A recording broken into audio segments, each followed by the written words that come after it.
great. So That's good. They'll let you know when they're ready. okay. And the good thing is the word will get out from those people. They already said we asked them to please let others know what you experienced. So. Good. Okay. All right.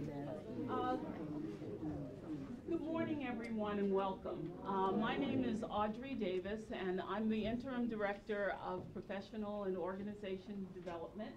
And we are really excited to have the first full-day Adjunct Summit. You told us that you wanted a full day.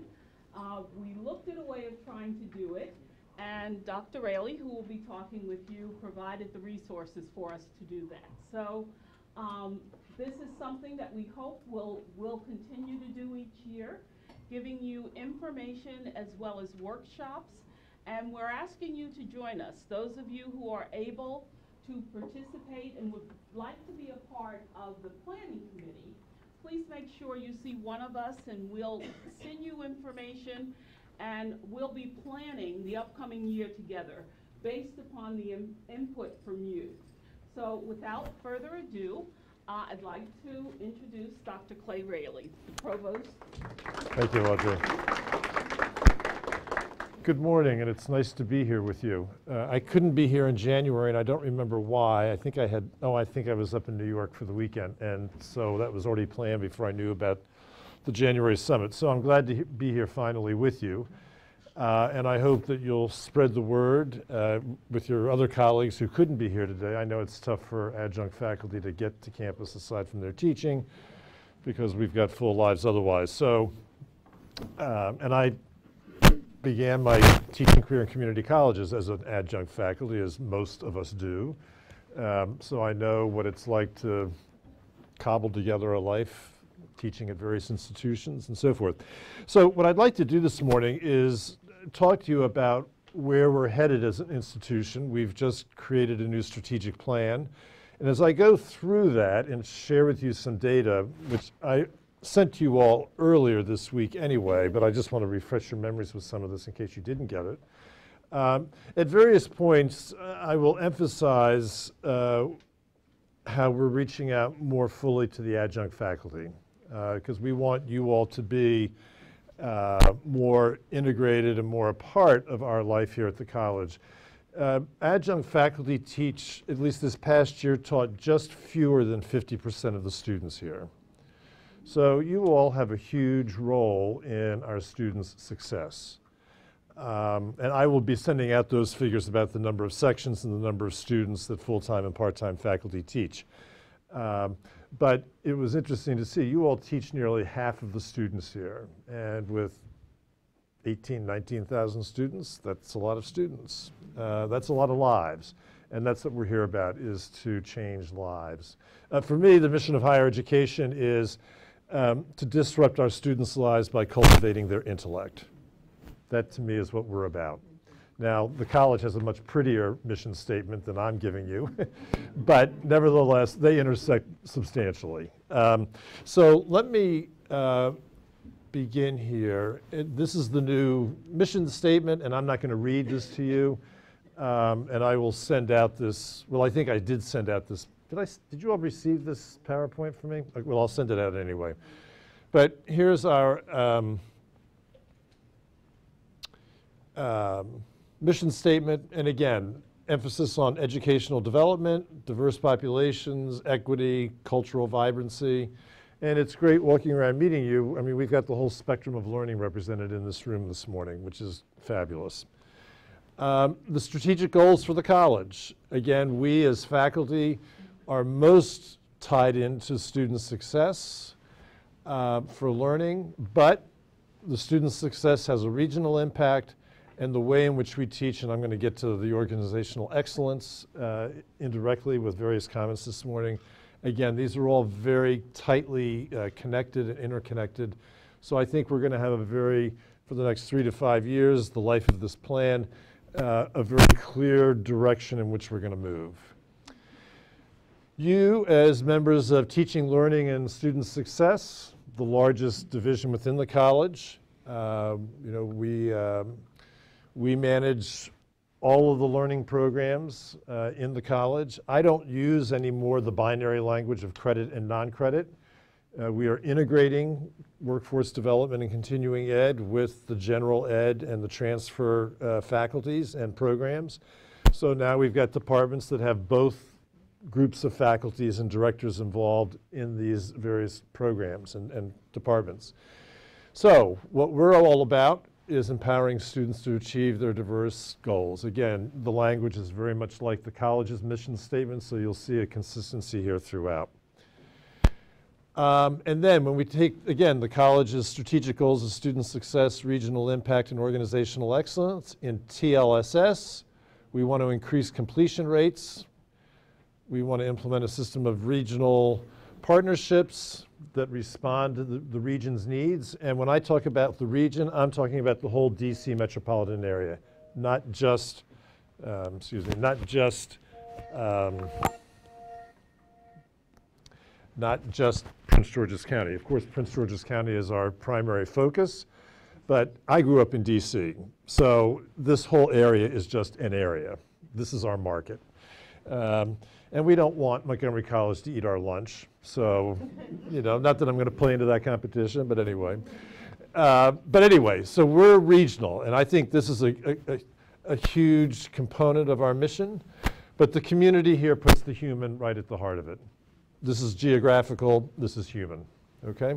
And then again, with the reorganization and realignment of TLSS, again, we want to increase the synergy of the workforce development programs and the transfer programs so that our students have better access to those skill sets that will help them get to their careers. In the end, it's really all about workforce development. We are educating our students to get a job somewhere in some career.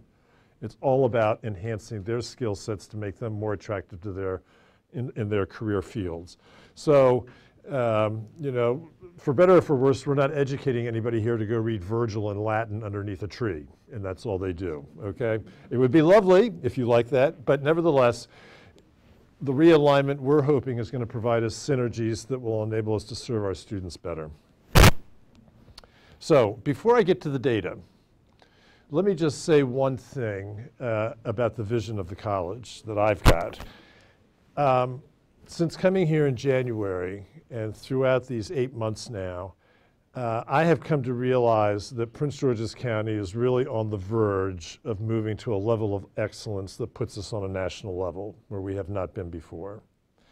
We do a lot of great things here. I think though what's been going on here in the last couple of years with pathways and other issues, other initiatives, has really poised us in a way that puts us right on the edge of making that next step into a national stage.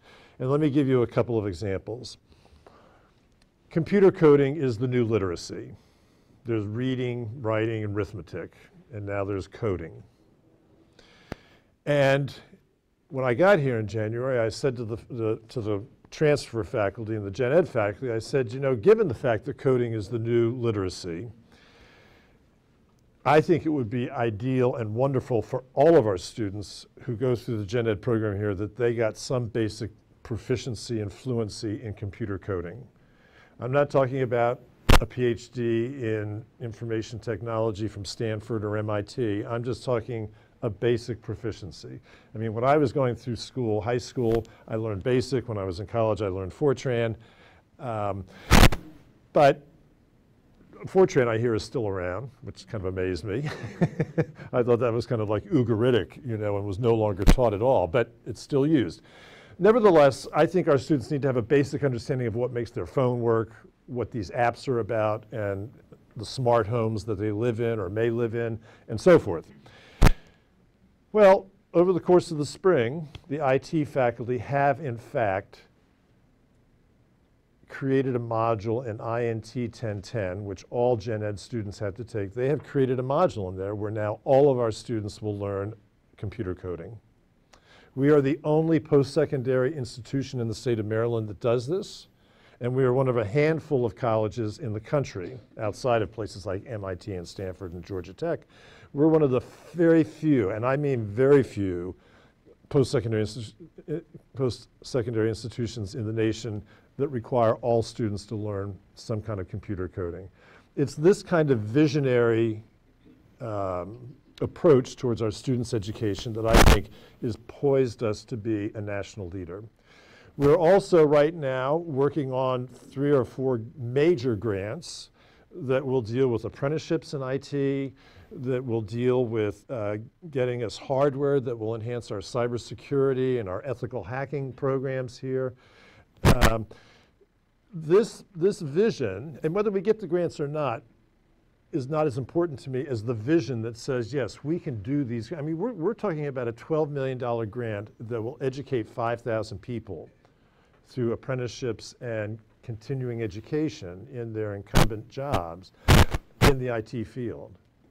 I mean, this is a huge scale that we're talking about, and we're partnering with our CyberWatch partners here with 27 schools around the country who will then also be partnering with businesses in the IT field.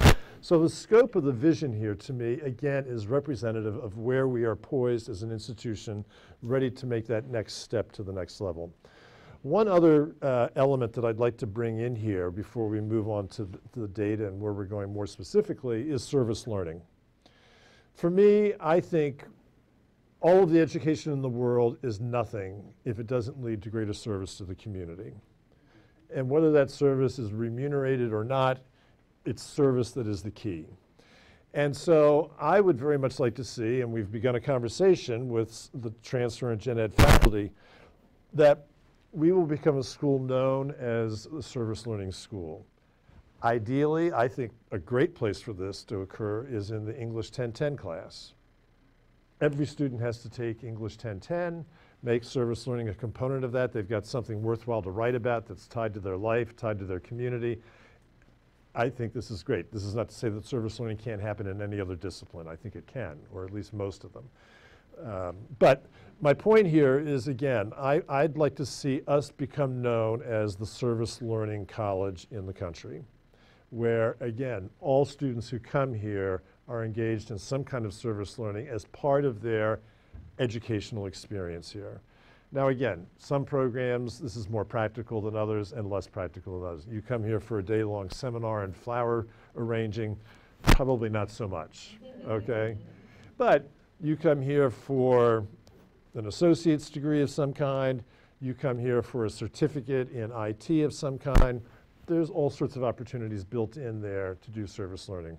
So I think the vision of the college has matured and ripened over these past 60 years to a point that here we are on the verge of the next 60 years with some extraordinary vision that kind of refounds, if you will, the college with an orientation towards the 21st century that is very much leadership oriented in terms of giving our students those skill sets that will make them phenomenal in their careers. That being said, let me show you where we are today.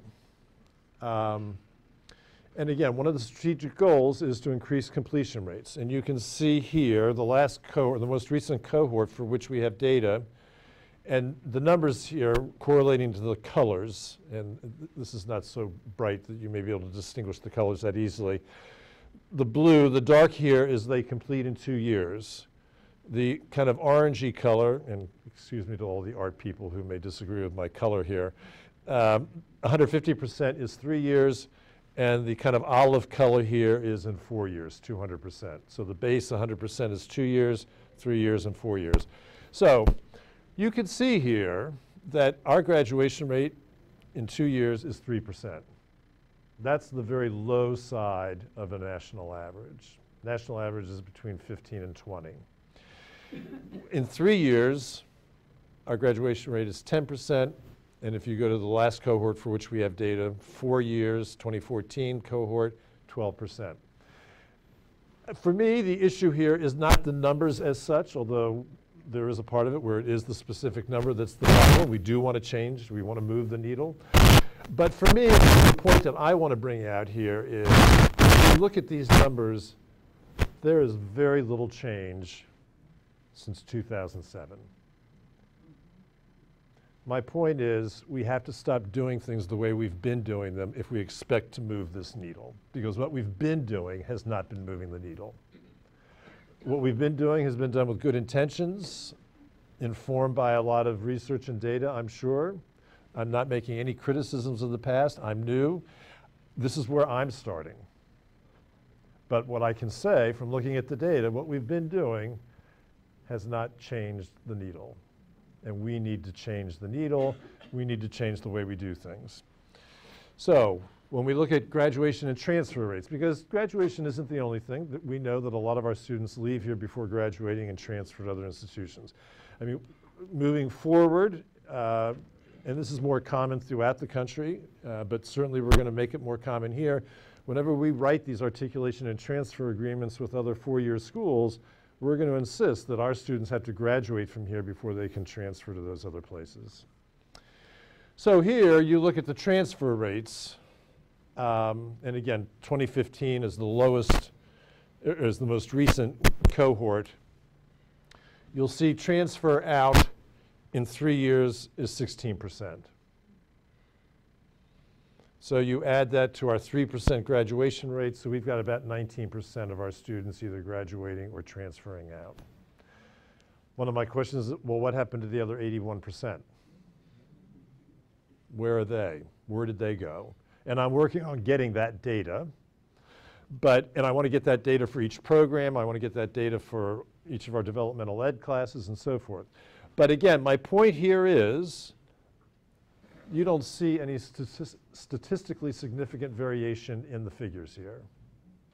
Again, whatever we've been doing for the last 5 or 6 years has not been moving the needle. Well, actually, this goes back to 2007, so for almost 11 years, we're not moving the needle by what. So we need to change the way we do things. Retention rates. If we increase completion rates, by definition, that means we're going to have to increase retention. If we increase retention, that means we're increasing enrollment. And given the demographics of Prince George's County and the country at large, we're not seeing any increase in high school graduating seniors. Our biggest enrollment growth is going to come from retention. Increased retention means increased revenue. Increased revenue puts us on a very secure financial model, which makes us sustainable as an institution. An insecure financial model does not make us sustainable and puts the mission of the college at risk. So from a provost point of view, I've got to look at the money, all right? Show me the money. Even though my first love is the academic and the intellectual life, I've got to be concerned about the money. So retention is the key to increasing enrollment, and that leads to a greater financial security for all of us here at the college. So again, look at the percentage retained. So in this chart, the most recent is at the top. Again, we're between 50 and 52%. Nothing much significant is changing over these years. Again, we need to change the way we do things. And again, the question is, okay, where are the other 48% of the students? Where did they go? First-time students, fall-to-fall retention, lower numbers. Again, I'm not going to harp on the number itself. We'll work on that with these various strategies that I want to talk about. But the fact of the matter is, again, we're seeing very low or very insignificant changes from year to year.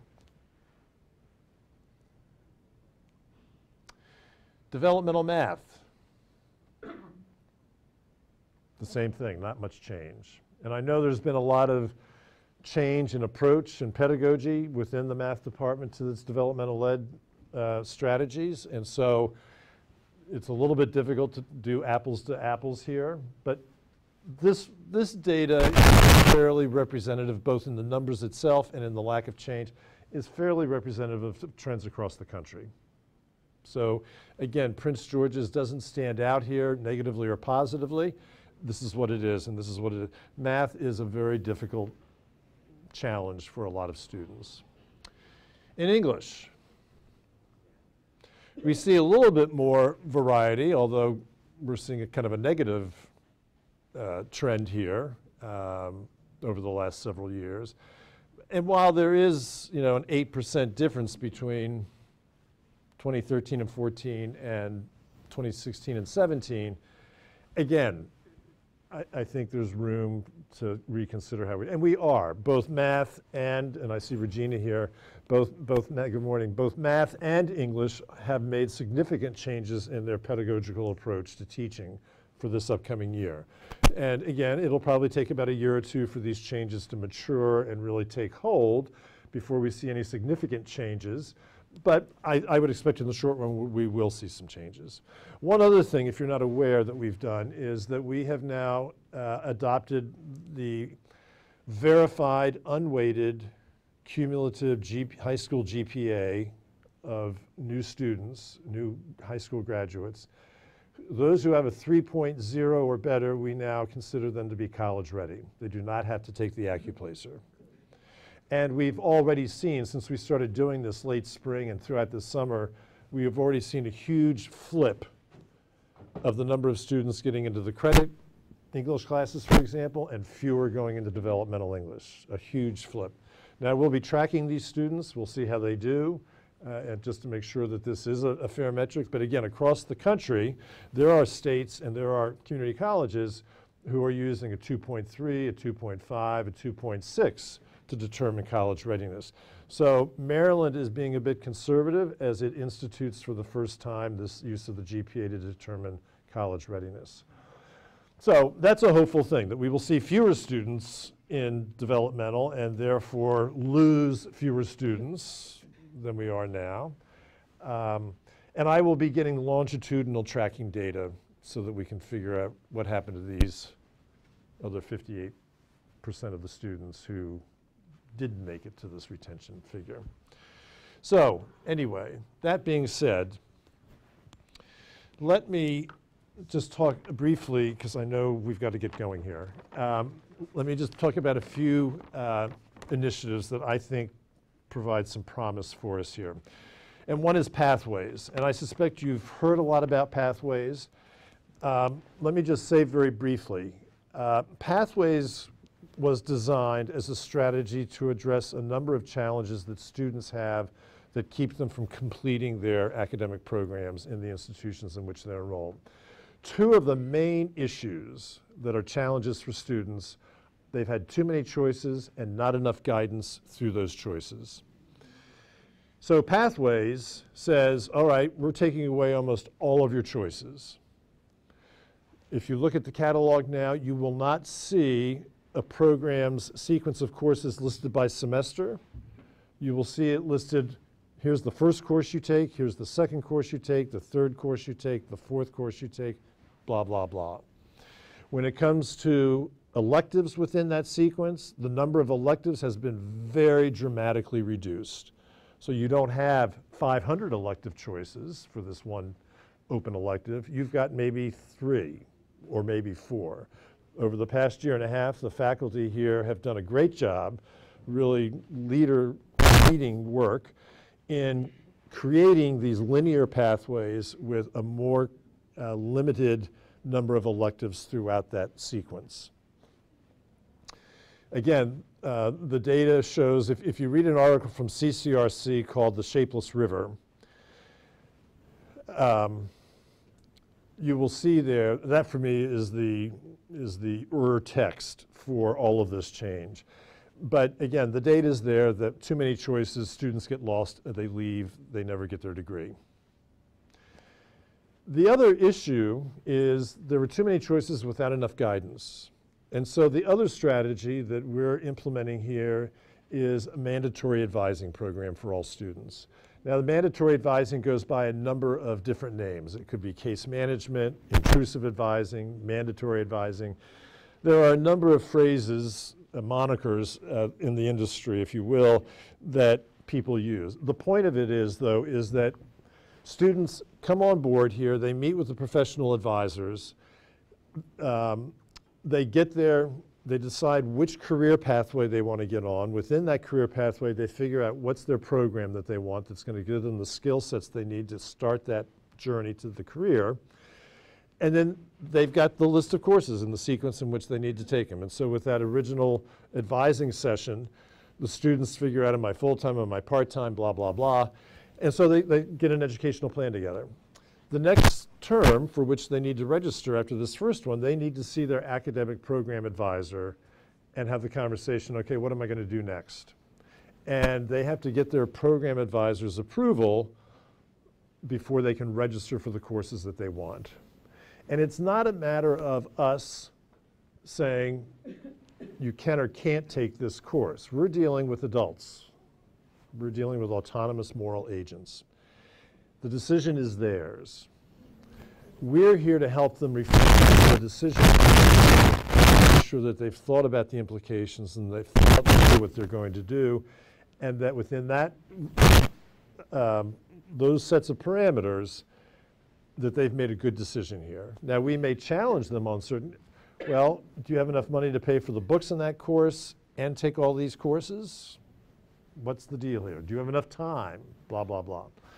So the advising component here is really the heart and soul of the Pathways Project. And for me, the mandatory advising, every student being assigned to a program advisor, this is what's really going to move the needle the most. We've got a lot of other stuff that I think will do it, and the research is out there that supports that. But for me, it's that advising relationship between the faculty advisor and the student, who is that relationship that will sustain the students through persisting to the end. Now, let me just take a little sidebar. This is going to be a major invitation to you all to participate in the advising. We don't have enough full-time faculty to advise all of our students. We don't have enough professional advisors and full-time faculty to advise all of our students. We need other people to help us. So you will be getting an invitation to participate in the advising process here. I'm still working out the details with the transfer and with the full-time faculty about the workload of this. But once we get that settled, then I will be asking you all to volunteer to be advisors. We've got advising workshops that Audrey Davis and the people in Human Resources in Lynn's group that they've created. We just had our first group of faculty go through them this past week. And we will have sessions throughout all of the fall and into the spring with the goal to implementing fully the mandatory advising next March, right after spring break, when we start the new advising and registration cycle for summer and fall of 2019. So we hope that you all will participate in this advising. As I said, you teach almost 50% of our students. We need your help here in the advising arena as much as we need your help in the teaching arena. So advising a more intentional pathway through the curriculum. These are the two key innovations that we're implementing here at the college that I think will have a huge impact upon our students' lives and success here and help us to move the needle in terms of completion and retention completion and retention. Another thing that I want to focus our professional development on is pedagogy. This is a huge concern, and I mean concern in a good way. This is of huge interest to me.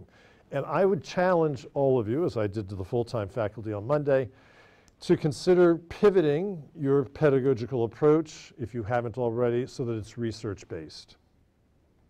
Have the students learn by doing research. Don't tell them what you think they need to know. Pose a problem and let them figure out how to solve it. It sharpens critical thinking skills, it sharpens collaboration skills, it sharpens creativity. It develops those, if you will, soft skills, and I'm not sure that soft is really the right word here, but these are really essential skills that employers are looking for, but these are also skills that lead to success in the classroom for students. So, and I look at nursing, for example, or any of the health sciences, really. You've got a patient in front of you with a problem. You don't see healthy people. You only see ill people, sick people. These students, okay, you've got a sick patient in front of you. What's the problem, and how do we fix it? That's the essence, the distilled essence of critical thinking. you can apply that model to any discipline in this room across the curriculum. So, and problem-based learning. The math faculty, they traffic in problem solving all the time, quite literally, all right? But what are the applications for that skill in the real world outside of the math classroom? So I would suggest, you know, I teach philosophy. I could see going into a classroom and saying on the first day of the semester, handing out a sheet of paper that says syllabus at the top, and it says, what is philosophy? And then, just one second. And then at the bottom, I say on the last day of the semester, do 10-page research paper answering the question. And I work with the students to fill in the semester to get to that point. And they come back with, okay, what is philosophy? They come back the next day with something from Wikipedia. And I say, okay, what about this? You know, forget the prejudice we have against Wikipedia. You know, I say, okay, did you think about this? No. I said, okay, well, go out and find me about that. I just keep challenging questions at their research until they get to the end of the semester and they've got a research paper that says this is what philosophy is. And it's a fairly decent thing. Again, I'm not looking for a dissertation. I'm not looking for a master's thesis. This is introductory philosophy. Apply the concept to your own discipline. Yes, sir. I don't disagree with that, but without a basic understanding of the discipline, you give somebody a research problem like that, that's unfair. Because without the academy, you give a police officer a problem, they have nothing to rely upon to figure it out. Without the basics, the standard of care and the basics of dealing with a nursing student, it's like, what? There are basic terms and language for every discipline that they've got to get methodically and mechanically before you can open them up to the reader so they can use those tools. That'd be like saying, there's a broken car, fix it. Well, you hadn't given them a toolbox full of tools to work on it yet. Well, why can't they go out and find the toolbox? Because we only have so long to teach them, Doc. Then use the time better. You know, I'm going to challenge you. You know, again, the way we've been doing things is not moving the needle. 7 years to get a degree. Beg your pardon? Takes 7 years to get a degree. Okay, we're not looking for them to get the degree you're talking about that takes 7 years. We're talking about an intro level class here. We're talking about an associate's degree. You're making my argument. Thank you. No, not, well, I don't know. Maybe so. But my point is, the sage on stage model of teaching is not any longer demonstrated to be as effective as it may have once been. I agree. Students learn differently now. And so the more engaged they are, the more we challenge them to find the tools that they need, and then we guide them along that developing path, I think it'll be much more effective for them. Are you talking about the Vygotsky model of scaffolding? It could be. I don't know Vygotsky at all. It may very well be. Where the teacher-student interaction create knowledge and create the educational needs so that they both can learn from each other and learn what the other needs, the student needs to address. Okay, sure. I mean, that sounds like it. How it sounds. Yeah. Let me put it another way. We need to go in their door in order to bring them out our door. We have to take them where they are, not where we are. And I'll just give you an example from somewhere else, a whole nother field. Matteo Ricci was a Jesuit priest in the 16th century. He went to China, and rather than dressing as the traditional Roman priest, he dressed like a Chinese mandarin, a respected class in China. Because of that, he was able to make his way to a point where no other Westerner had ever been to get into the presence of the emperor. So by dressing like the Chinese, he was able to bring in, if you will, smuggle in the message he was trying to communicate there, and had some success. It's another conversation. But my point is, we need to go in their door to bring them at our door. And so for me, I would challenge you to rethink, if you haven't already, how you teach so that it's more research-based, more problem-solving orientation. 3 other things, and I'll quit. I'm sorry. OERs, Open Educational Resources. If you don't know what they are, in short, they are free, no cost attached, and they do not operate under the same rules as traditionally copyrighted material. So they can be downloaded, they can be changed, they can be edited, they can be used on any scale you want. They are free to be taken and used as anybody wants. We don't have to worry about fair use like we do when we're taking copyrighted material. OERs are a growing trend in the use of resources for teaching students what they need to learn. For me, there are two advantages to using them. The Board of Trustees rightfully sets tuition and fees for coming here to the college. The faculty add to the cost of the student's education in the cost of the textbooks that they use. 4 or 5 years ago, I was walking through a bookstore in another college campus, community college. I was with the president of the college, who was a chemist, and we went to the chemistry section, and there was a $900 organic chemistry textbook. How many sections could a student afford for $900? Roughly 3. I mean, how many courses?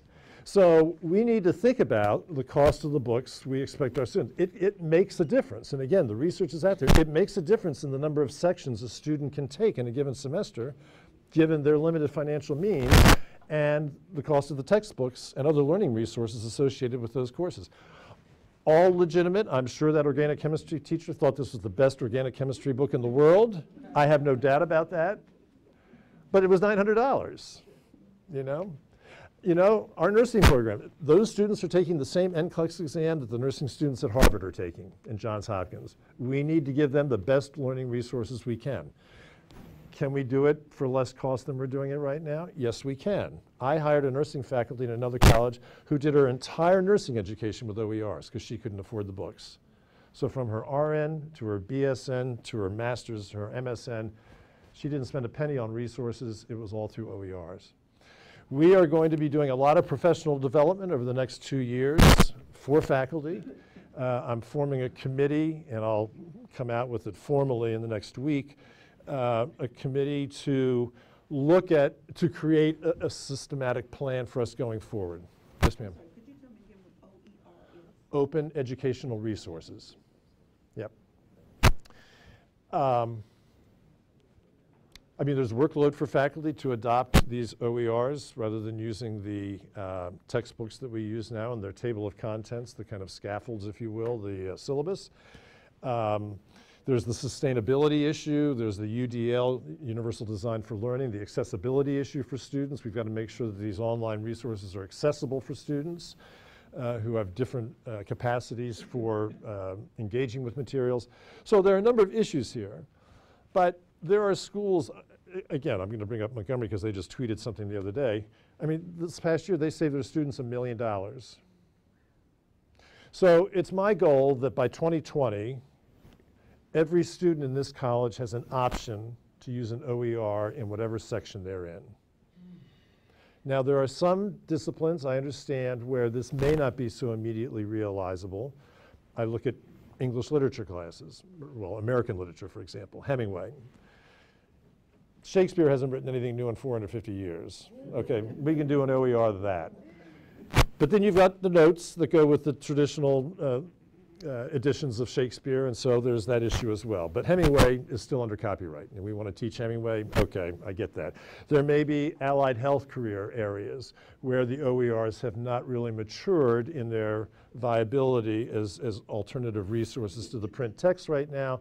And so, again, in some ways, this may be a rolling process for a number of disciplines, but I think scaling it up generally, I think it's realistic to expect that we can get there within a couple of years.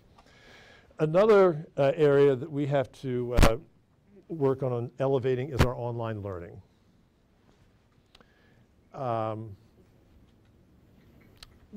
This is the way the world is going. For the same reason that we want all of our students to have some basic proficiency in computer coding, I think more and more students are going to turn to online learning. And again, the demographic is there that we're not seeing more graduating seniors from high school. More and more of our students are going to be older working students.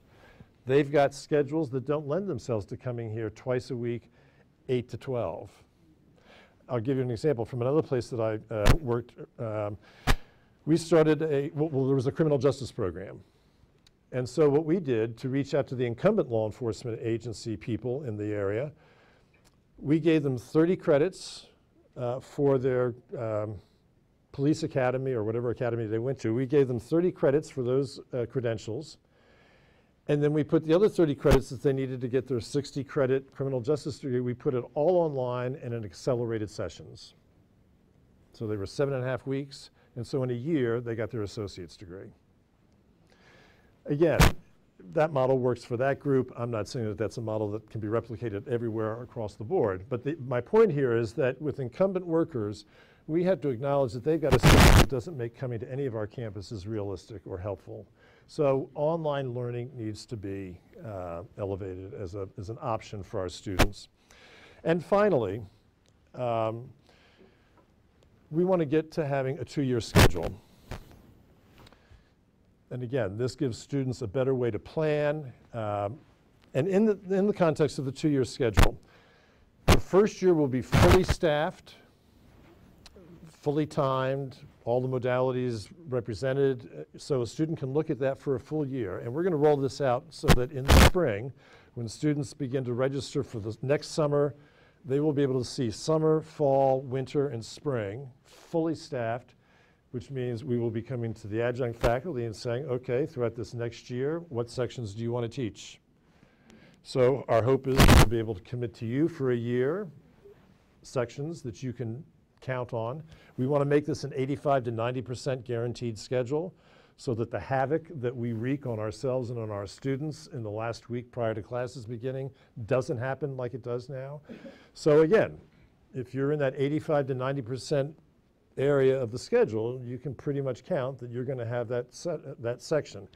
Again, life happens a year out, who knows where we'll be in a year. But practically speaking, as much as we can, we want to give students that opportunity to see for a year. And then the second year of the 2-year schedule will be less defined. It won't be staffed. We'll have classes, these classes will meet in the morning or the afternoon or the night or the weekend. They'll be online or they'll be hybrids or they'll be face-to-face.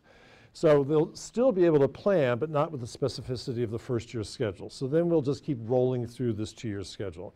Again, this is a way to help students plan their career here so that they can see in advance and plan, okay, I need to save money if I want to take these courses over the next year.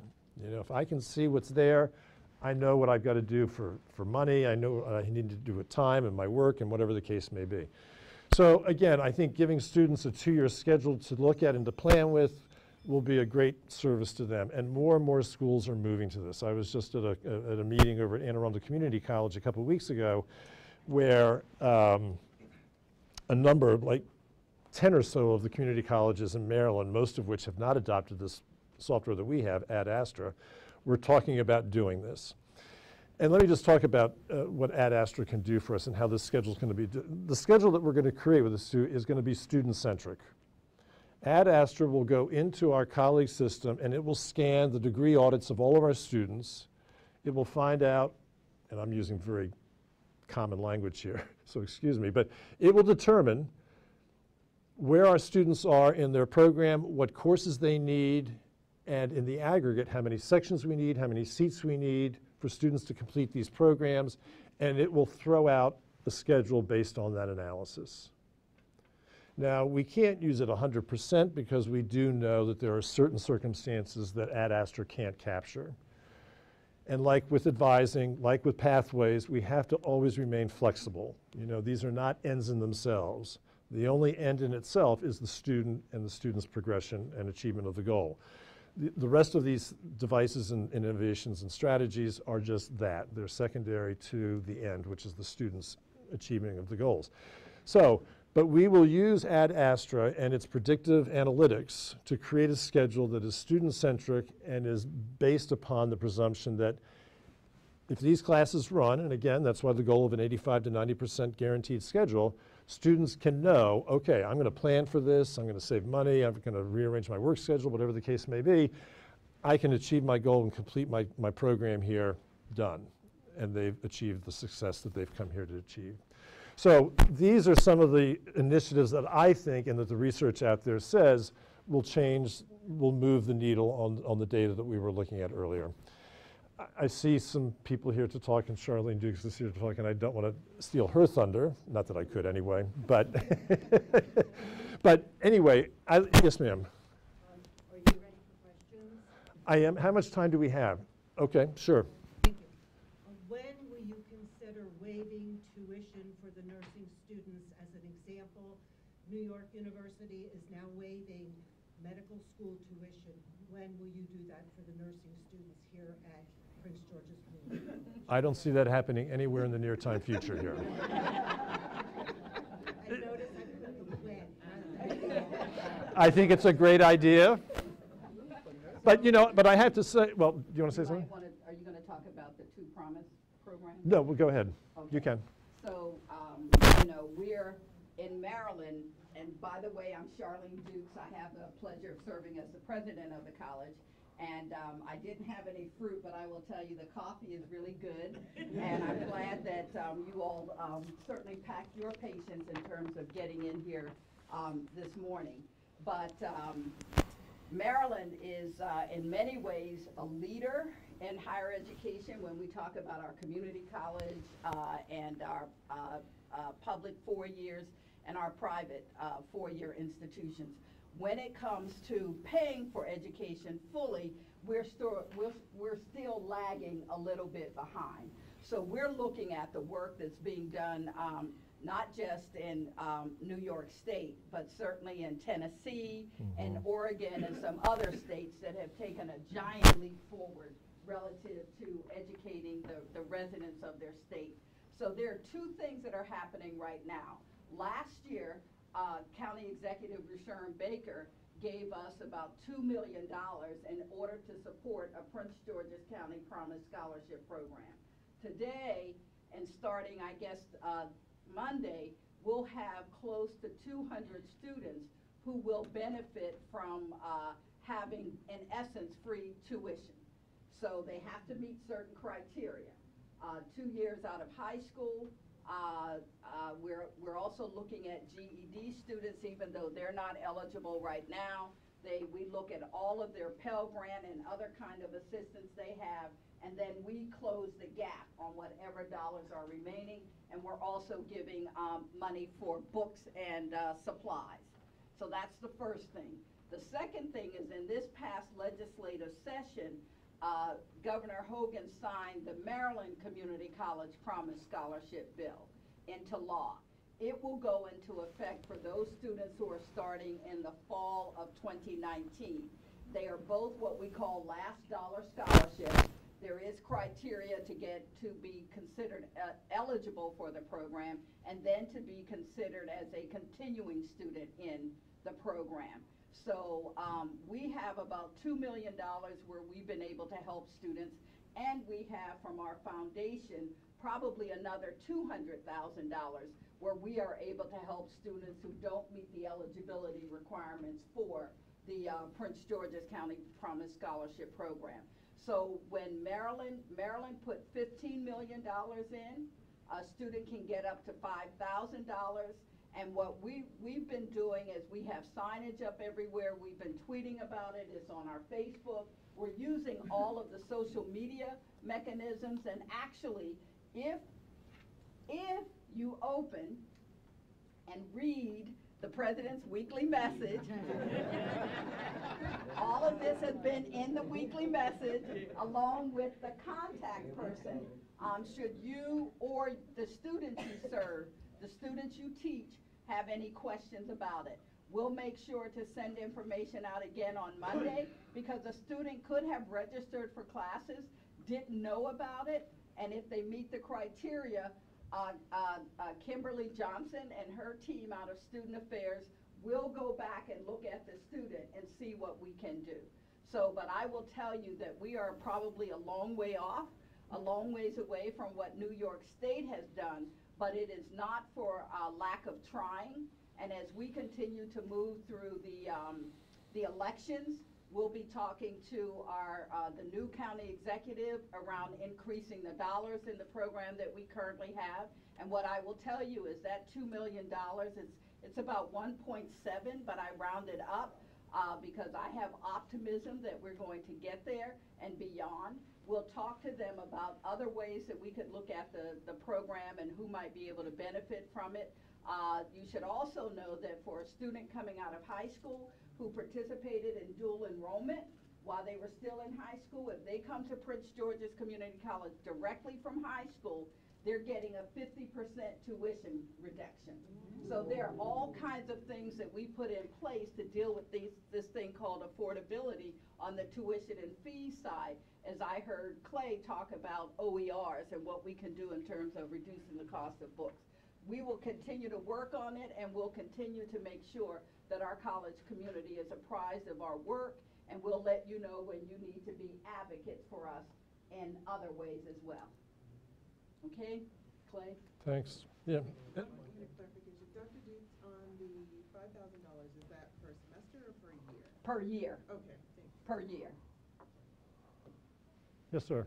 Yeah, the State Promise Act has a couple caveats at the end. Absolutely. That you have to finish the 2-year degree, and you have to work 2 years in the state.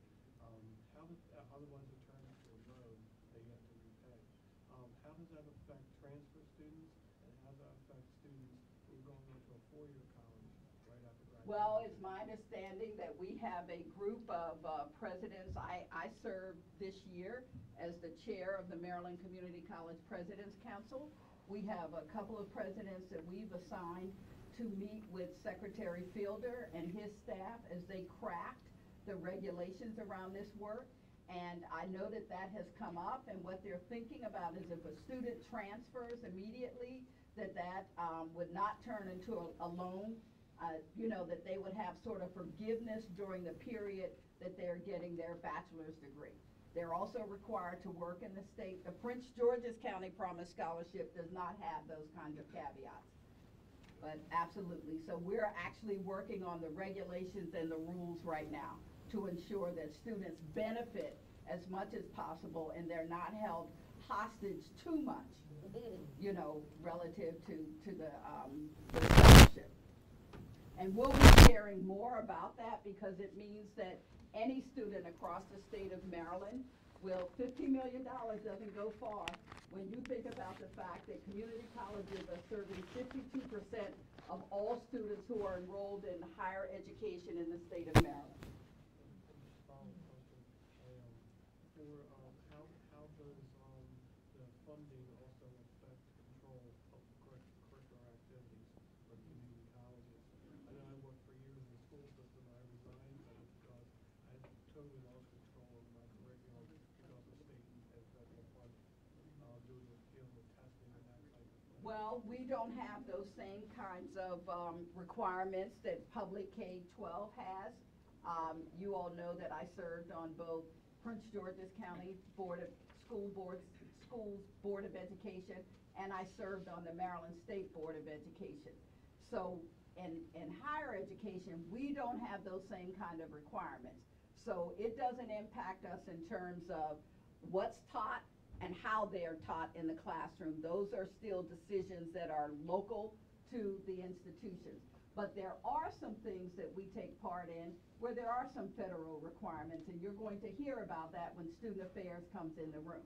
So that's why we have some required training for all employees. If you get a paycheck from Prince George's Community College in any form or fashion, you are required to go through these trainings. Title IX, violence prevention, you'll hear about all of that because we've accepted grants from the federal government, and we accept that our students receive Pell Grants, which are, you know, scholarship or grant dollars that are awarded through the Department of Education. So absolutely, but we don't have anything that impacts our curricular decisions. Right. We need to move on. I'm sorry, but I need to make one more announcement before we move on. We are changing the way we handle faculty contracts, adjunct contracts. If you haven't already, look in your PGCC email for an email saying, go here to receive online your contract. You will click accept or reject electronically.